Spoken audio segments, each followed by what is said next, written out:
stare vinilke bom naredil uro.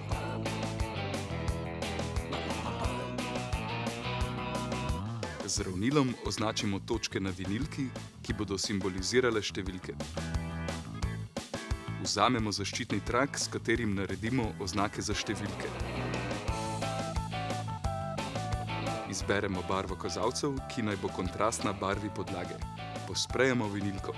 Bodimo pozorni, da sprejemo enakomerno in da ne puščamo odtisov.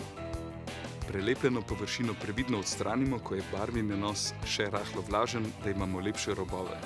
Uporabimo pištolo za vroče lepljenje in z njo prilepimo mehanizem na vinilko.